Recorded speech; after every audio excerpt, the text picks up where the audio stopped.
Dobrý den a dobré ráno, tady Ondra na kanálu Van Falco Adventures. Za náma svítá sluníčko, nacházíme se v krásném balební vesnici Čačak v Srbsku, kam jsme dorazili po včerejší celodenní jízdě. Jeli jsme nějakých 14 hodin a přejeli jsme Slovensko, Maďarsko a dorazili jsme až sem. Jedeme do Černé Hory. Slíbili jsme Dandovi, že po zkušenostech se Skotskem a se Studeným mořem zkusíme najít moře, kde by se ještě dalo vykoupat, a doufáme, že na podzim chytíme ještě nějaký poslední teplý paprsky. Opustili jsme Českou republiku Mlžnou a vyrazili jsme na jih. Černá Hora, zatím jsme tady spali jenom jednou a dostali jsme spoustu nádherných tipů od kamarádů nomádů, který zdravím. Takže se těšíme, co v Černé Hoře najdeme. Měly by nás čekat nějaký hory. Dneska vyrážíme do Durmitoru a potom doufáme, že najdeme nějaké hezké místo u moře a ještě si trošku prohřejeme kosti. Takže vás vítám u našeho dalšího cestovatelského videa. Po snídani jsme si zašli k místnímu malému pravoslavnému kostelíku. Jenom bych doplnila, nejsme úplně v Čačaku, jsme v takové maličké vesnici vedle Čačaku, která se jmenuje Takovo. A tady ten kostelíček je právě místo, kde se kdysi Srbové museli podrobit osmanské nadvládě, ale odkud taky potom udělali povstání proti Turkům. Takže toto je významné místo. A bohužel je kostelíček zavřený, ale jak vidíte, jsou tady nádherné dřevořezby, všechno to voní dřevem, v okolí pobíhají polodivocí psíci, taková správná vesnička, seníky. Má to tady nádhernou atmosféru.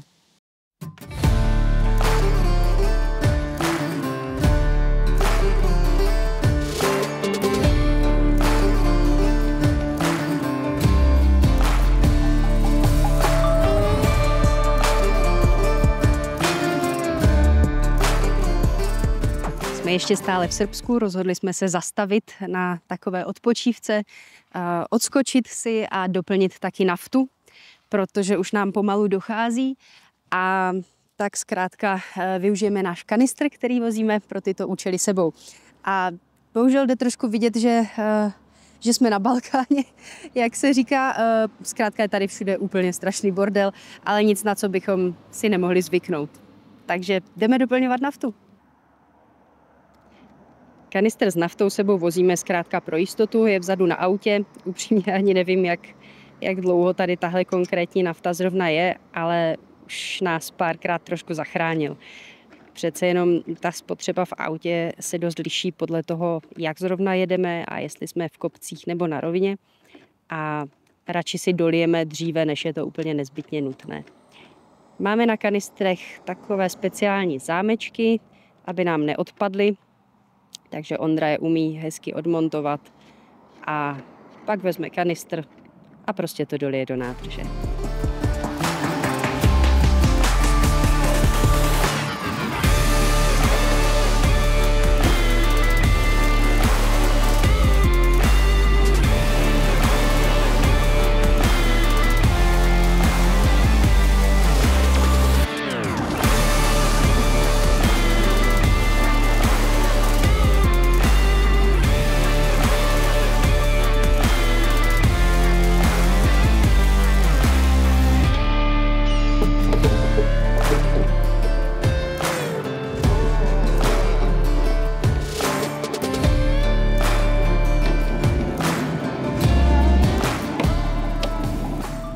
Projíždíme Srbskem, je nádherný podzim a na mě padá taková ta hezká cestovatelská nostalgie.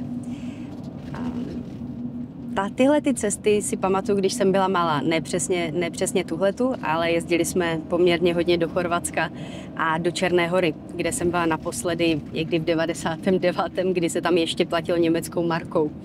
A tak jsem moc zvědavá, jak vlastně všechna ta místa, která si pamatuju před více než 20 lety, dneska vypadají.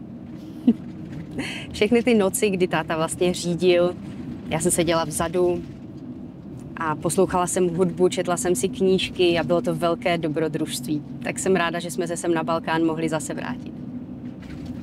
Zastavili jsme se na malé občerstvení po cestě. Jsem ráda, že jsme ho našli, protože loni při cestě z Albánie jsme se tady taky zastavili a mají naprosto úžasný burek. Na to jsem se těšila 1000 kilometrů.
druhý den naší cesty a my jsme se přesunuli do Národního parku Durmitor.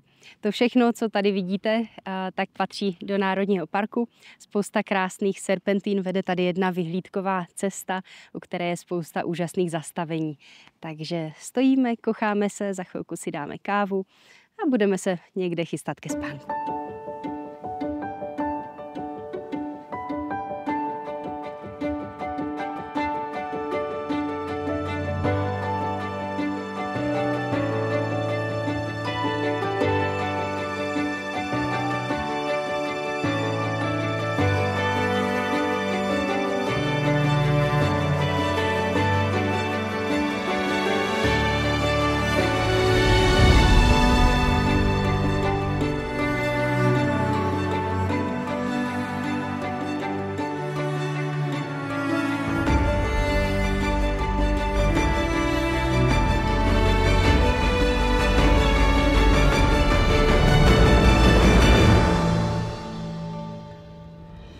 Včerejší noc jsme strávili v Národním parku Durmitor, v okolí úplně úchvatných vápencových hor, které jsou přes 2000 metrů nad mořem a my jsme spali ve výšce 1900 metrů nad mořem.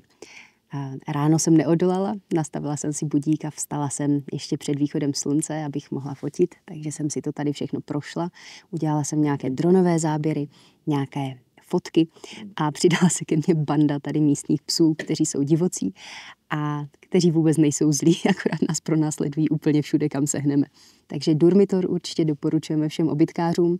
Je to krásné místo, jenom abyste věděli, za noc se tady platí vstup do Národního parku a to ve výši 5 eur na osobu a 3 eura za přespání. Takže ranger brzo přijede a zkásne nás. Já myslím, že tohle je sen všech obytkářů. Ticho, klid, v noci nádherné hvězdy, rovná místa na spaní, jenom příroda, pár lidí, taky obytkářů, kteří jsou úplně v pohodě a vůbec vás v ničem nebudou rušit. Okolo ptáci a spousta míst, kam se dá podívat.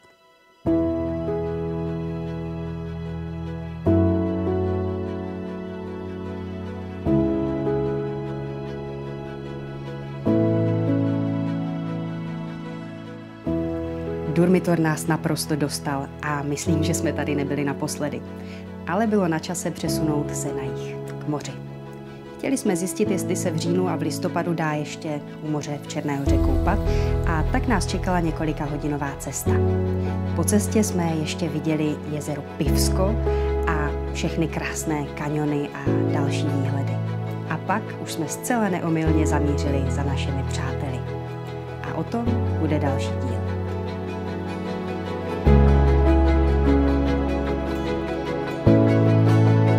Ještě rovně.